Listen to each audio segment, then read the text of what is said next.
నమస్కారం వార్తలకు స్వాగతం. ముందుగా వీక్షకులకు దీపావళి శుభాకాంక్షలు. ముఖ్యాంశాలు చూద్దాం.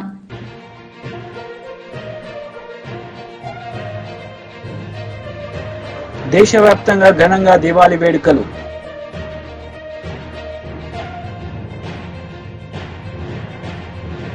బీజేపీ నేత ప్రెస్ మీట్, పలు అంశాలపై వివరణ.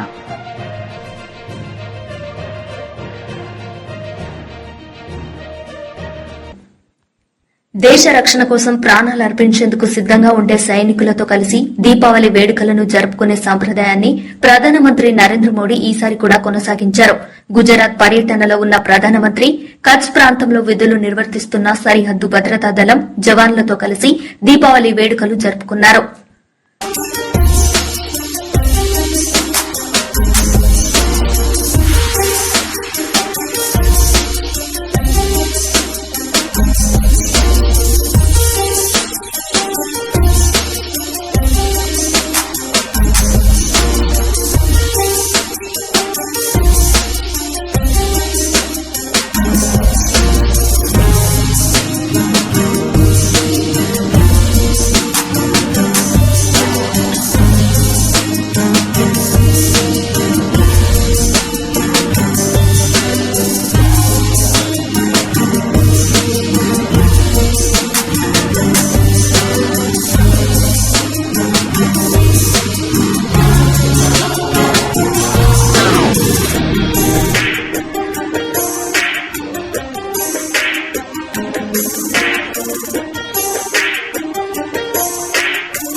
वायुसेना की ताकत बन रहा है।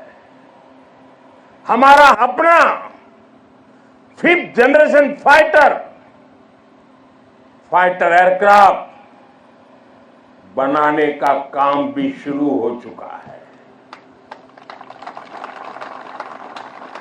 पहले भारत की पहचान हथियार मंगाने वाले देश की थी।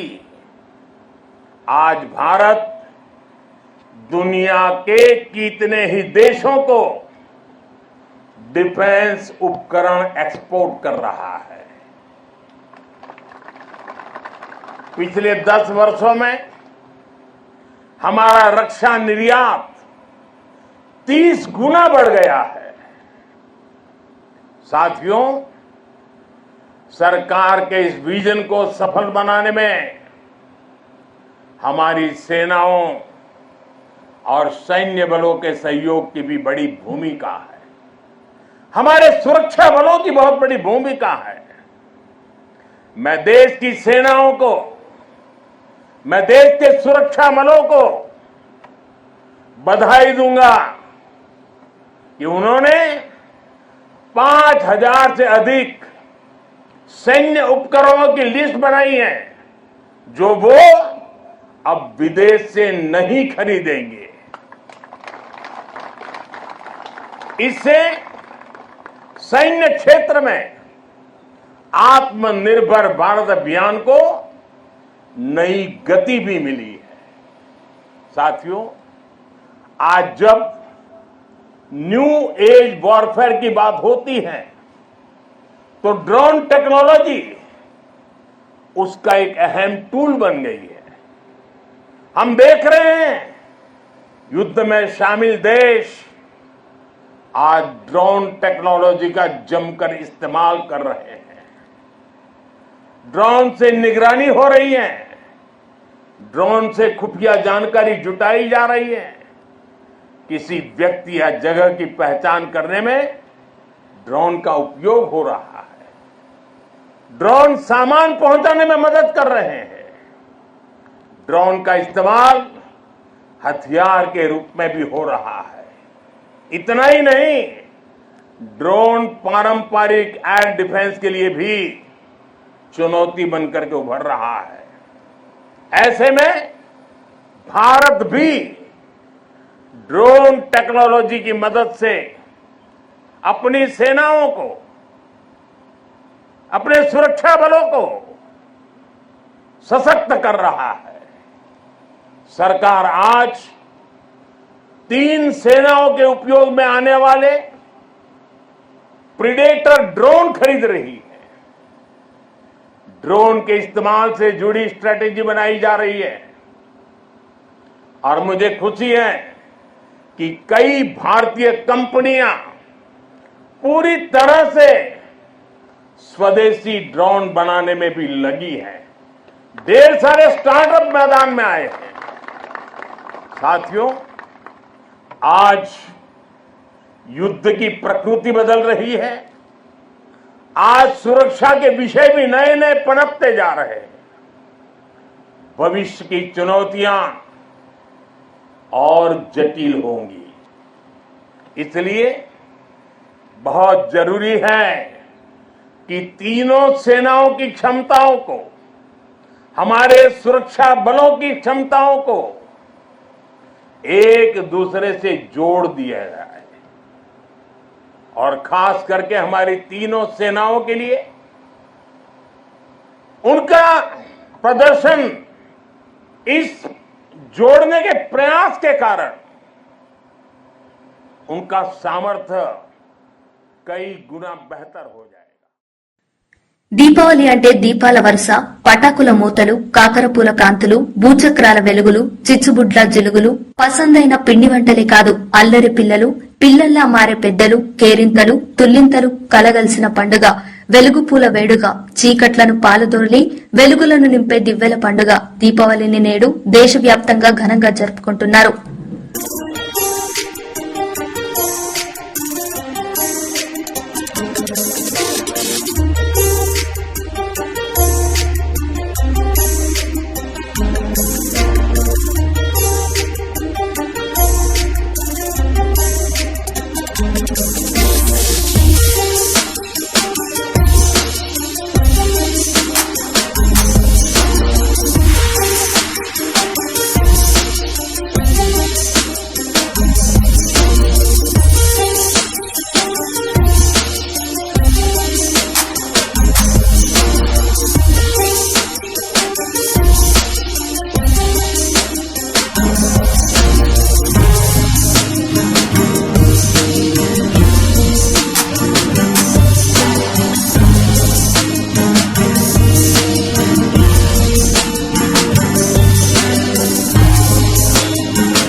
బీజేపీ లీడర్ మీడియా సమావేశం నిర్వహించారు. ఈ సందర్భంగా ఆయన ప్రసంగించారు. స్టాక్ తీసుకుపోయి మార్కెట్లో అమ్ముకునే అవకాశం ఇచ్చినట్టుగానే మళ్ళీ ములాఖాత్ అయి వారిచ్చేటువంటి చిల్లర పైసల కోసమే ఈ రాష్ట్ర ప్రభుత్వంలో కొంతమంది చేస్తున్నటువంటి నాటకం అని చెప్పి తెలియజేస్తా ఉన్నాను. ఖచ్చితంగా మిల్లర్లతోటి కాంట్రాక్టర్లతోటి కుమ్మక్కై సివిల్ సప్లైస్ డిపార్ట్మెంట్లో జరుగుతున్నటువంటి అవినీతిలో మరి మంత్రి గారి పాత్ర ఏంది, ముఖ్యమంత్రి గారి పాత్ర ఏందో బహిర్గతం చేయాలని చెప్పి నేను తెలియజేస్తా ఉన్నాను. మంత్రి గారికి ముఖ్యమంత్రి గారికి గొడవలు ఉండొచ్చు, వారి మధ్యలో పోటీ ఉండొచ్చు.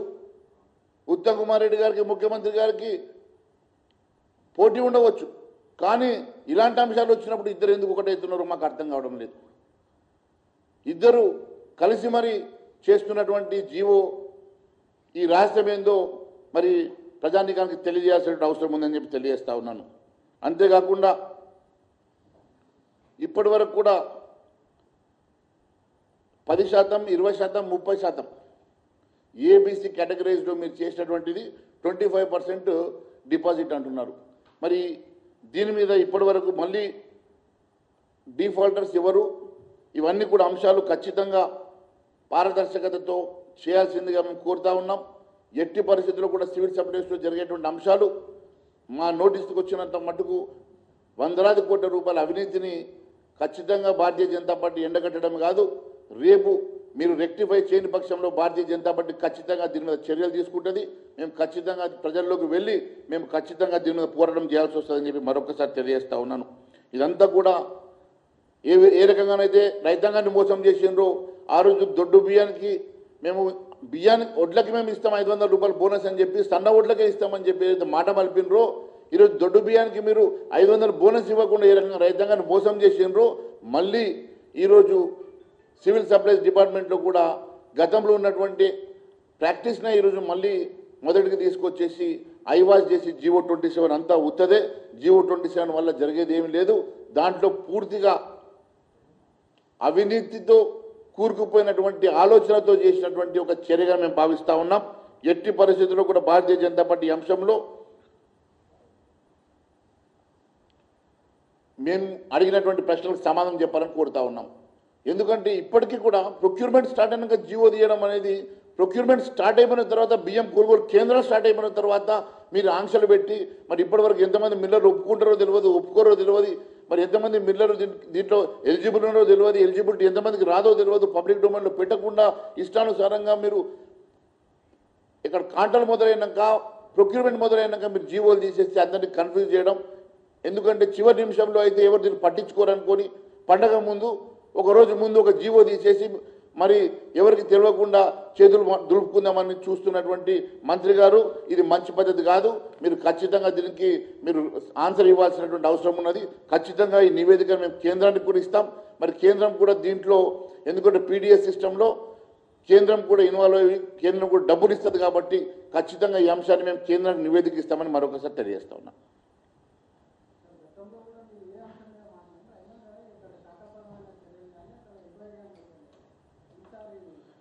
ఈ ప్రభుత్వానికి ఎంత మాట్లాడినా దున్నపోతు మీద బాణం పడ్డట్టు ఉన్నది.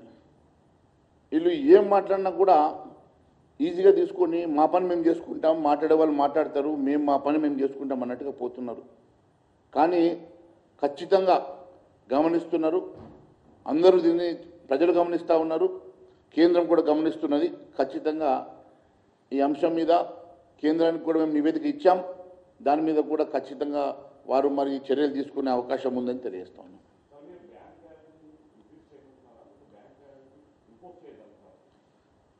ఇప్పుడు 100 రూపాయలకి 100 రూపాయలు బ్యాంక్ గ్యారెంటీ ఉండాలి, కానీ 25% ఏందండి? అంటే 70% అమ్ముకోమని చెప్తున్నావా? ఆ బ్యాంక్ గ్యారెంటీ ఏమున్నది? బ్యాంక్ గ్యారెంటీకి మీరు ఇవాళ మీరు ప్రొక్యూర్ చేసిన తర్వాత 2 సంవత్సరాలకు కడతాడు. నేను అడిగేది ఏంటంటే ఆల్రెడీ ఉన్నటువంటి స్టాక్కి మీరు బ్యాంక్ గ్యారెంటీ తీసుకుంటలేరు. దాదాపు 7-8 వేల కోట్ల రూపాయలకు మనం వేసినటువంటి టెండర్కి వేసినటువంటి 35 మెట్రిక్ టన్నుల దాని మీద బ్యాంక్ గ్యారెంటీ తీసుకోవట్లేదు. మీరు కేవలం రేపు మళ్ళీ కొత్తగా వచ్చేటువంటి స్టాక్ని మాత్రమే తీసుకొని మళ్ళీ వాళ్ళకే మీరు ప్యాడ్ ఇస్తున్నారు. అంటే పాదేన్ని మర్చిపోయి మళ్ళీ అదే ప్యాడీని మళ్ళీ అదే మనుషులకు మీరు ఇస్తున్నారని అంటే దాని వెనుక ఏమున్నది కారణం అని అడుగుతున్నారు. కేవలం బ్యాంక్ గ్యారెంటీ అని పెట్టి మామూలు నామమాత్రపు 25% స్టాక్ మీద, ఇప్పుడు ఇచ్చే స్టాక్ మీద, గత స్టాక్ కాదు, ఇప్పుడు ఇచ్చే స్టాక్ మీద 20% బ్యాంక్ గ్యారెంటీ అని చెప్పి మళ్ళీ వాళ్ళకే ఇస్తున్నారంటే ఇది రూపాయి. నరకాసుర వధ ఉత్సవంలో ముఖ్య అతిథిగా చిన్నజీయర్ స్వామి హాజరయ్యారు. ఈ సందర్భంగా ఆయన సందేశించారు. वेद की शक्ति से उनको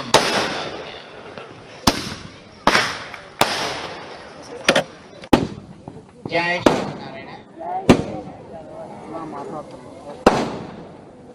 నరకాసురుణ్ణి సంహారం చేసి వాడి పీడ వెతుకుతుంది అని అనుకుంటే వాడు పోయిన తర్వాత వచ్చే దుఃఖం చాలా ఎక్కువగా ఉంది.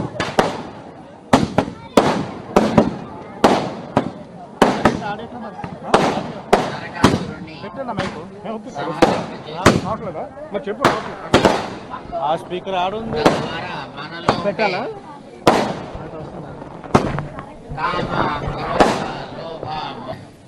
फिर भी भावना करेंगे कि ऐसा हुआ हो।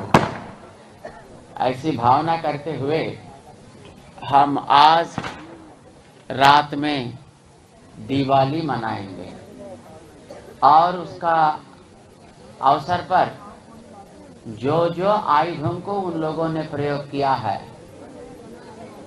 वो तो भूचक्र छोड़ता था, भगवान उसके प्रति विष्णु चक्र छोड़ते थे और वो एक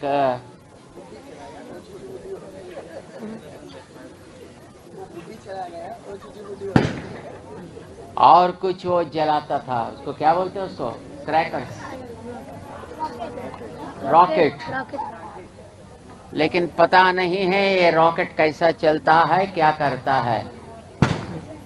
परंतु आजकल हम लोग देख रहे हैं जो इजराइल और ईरान वाले एक के प्रति एक क्या जबरदस्त रॉकेट चला रहे हैं। कैसी पटाखा एकदम वहाँ हो या यूक्रेन रशिया के बीच में हो, दुनिया में एक प्रकार का युद्ध वातावरण ही दिख रहा है। हम भगवान से प्रार्थना करेंगे, भगवान जैसा आपने नरक को नाश किया और शांति की हवा फैलाया, वैसे ही माँ धरती के ऊपर चलने वाले युद्धों को भी आप समाप्त करा दो और शांति का पवन, शांति की हवा आराम से चले, सब लोग मिलजुल कर आनंद का अनुभव करें। ऐसी प्रार्थना हम सब मिलकर करेंगे, है कि नहीं? ये तो अब जरूरी है। कहीं भी युद्ध ना हो, कहीं भी युद्ध का वातावरण नहीं रहे, सब लोगों का मन में शांति रहे, सब लोग आपस में एक को एक समझकर अपनी अपनी सीमा तक वो संतुष्ट रहें, दूसरों को भी संतोष से रहने दें। ऐसी प्रार्थना हम करेंगे। भगवान ऐसी ताकत को दें हम सबको रखने के लिए और सारी प्रजा आनंद से रहने के लिए प्रार्थना करेंगे। उसका ही अनुभव करते हुए हम रात में आज पहले माँ लक्ष्मी जी के पास प्रार्थना करेंगे। करीब 5:30 बजे को माँ लक्ष्मी जी की सन्निधि में हम पूजन करेंगे पहले, बाद में वहाँ पर दिया जलाकर, वहाँ फिर 1-2 पटाखा जलाकर बाद में ही बाकी सबका आरंभ करेंगे। जो जो दीप जलाना है वो सब याद रखना है। एक एक कम से कम 3 दीपों को जलाएंगे। कितने? 3 दीपों को जलाएंगे। क्यों? एक दीप मेरा जीवन में रोशनी दो, दूसरा दीप मेरा देश का वैभव बढ़े, और तीसरा सब प्राणी मात्र का चाहे कहीं भी हो वे सब संतोष से जीवन चलाए। ऐसा 3 दीपों को एक एक जलाएंगे, बाद में पटाखा का आरंभ। तब तक कोई पटाखा नहीं जलाना है, ठीक है ना? सबको అయోధ్యలో భవ్య దీపోత్సవ వేడుకలు ఘనంగా నిర్వహించారు. ఈ వేడుకలకు సీఎం యోగి ఆదిత్యనాథ్ హాజరై పూజలు నిర్వహించారు. ఈ సందర్భంగా ఆయన ప్రసంగించారు.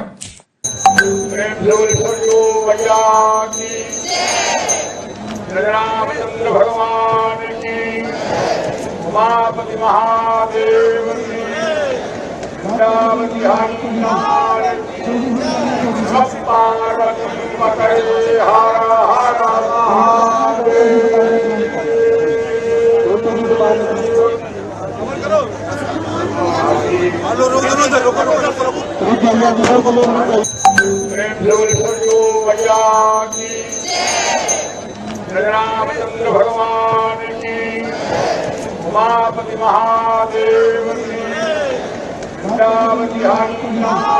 की पार्वती पकड़े हर हर महादेव।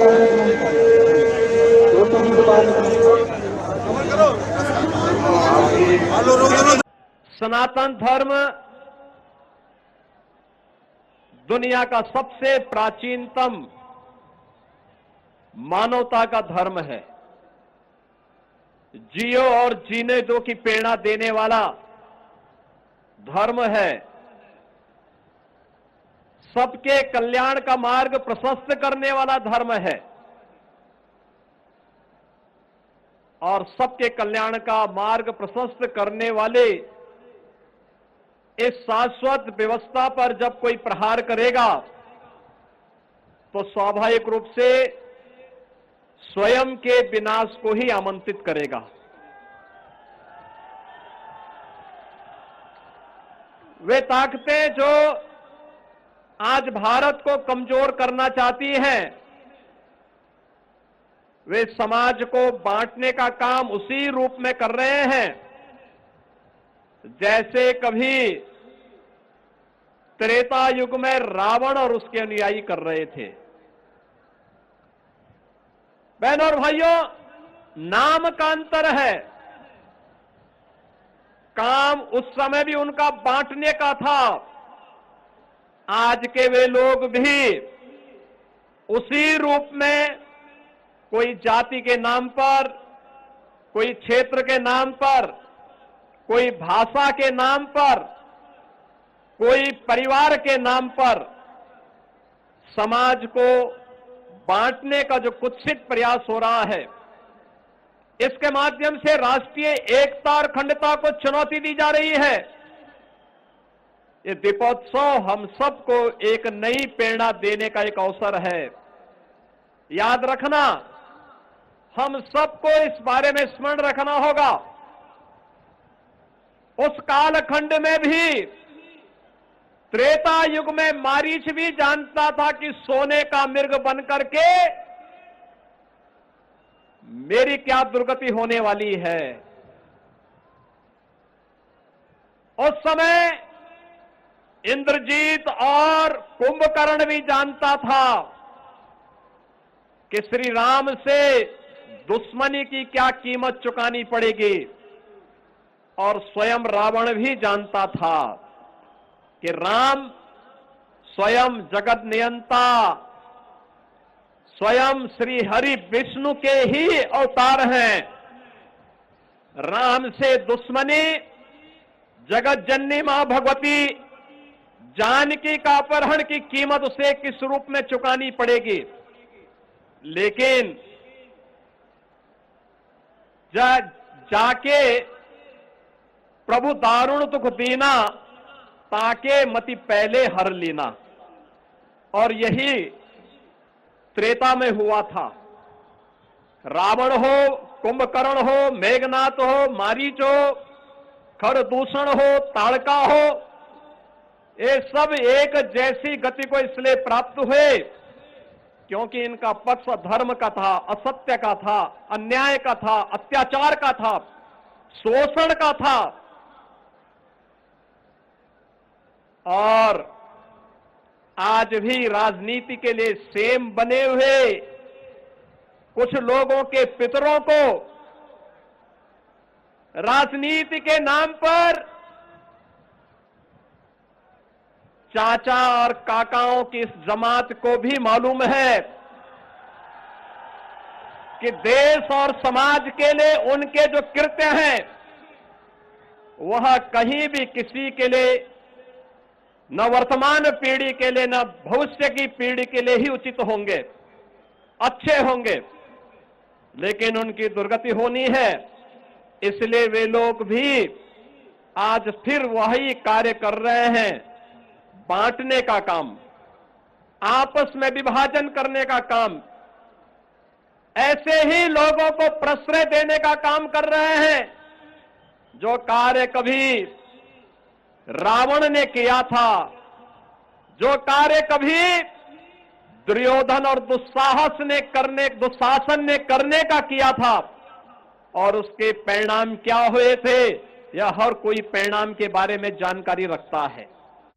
వార్తలు ముగించే ముందు ముఖ్యాంశాలు మరోసారి.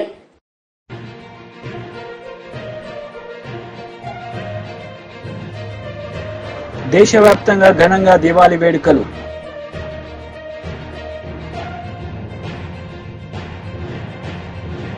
బీజేపీ నేత ప్రెస్ మీట్, పలు అంశాలపై వివరణ.